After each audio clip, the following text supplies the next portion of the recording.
Dubai നഗരത്തിൽ ആകാശ ടാക്സികൾ ഈ വർഷം അവസാനത്തോടെ പരീക്ഷണ പറക്കൽ ആരംഭിക്കും. ഡ്രൈവർ ഇല്ലാതെ പറക്കുന്ന ടാക്സികൾ നിർമ്മിക്കാൻ ദുബായ് RTA ജർമ്മൻ കമ്പനിയുമായി കരാർ ഒപ്പിട്ടു.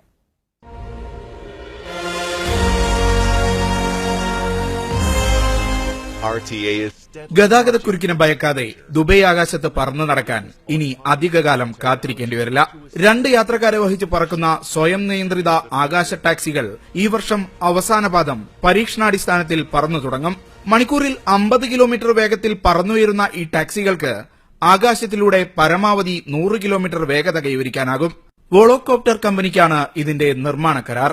40 മിനിറ്റ് ചാർജ് ചെയ്താൽ 30 മിനിറ്റ് പറക്കാം. സുരക്ഷ ഉറപ്പാക്കാൻ 18 റോട്ടോറുകളുണ്ട്. ഏതെങ്കിലും റോട്ടോറിന് തകരാറ് സംഭവിച്ചാലും ലാൻഡിംഗ് തടസ്സപ്പെടില്ല.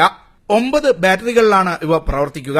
2 മീറ്റർ ഉയരവും 7 മീറ്റർ നീളവുമുള്ള ആകാശ ടാക്സികൾ സർവീസ് നടത്തുന്ന സ്ഥലങ്ങൾ പിന്നീട് തീരുമാനിക്കുമെന്ന് RTA ഡയറക്ടർ ജനറൽ മത്താർ അൽ തായർ പറഞ്ഞു.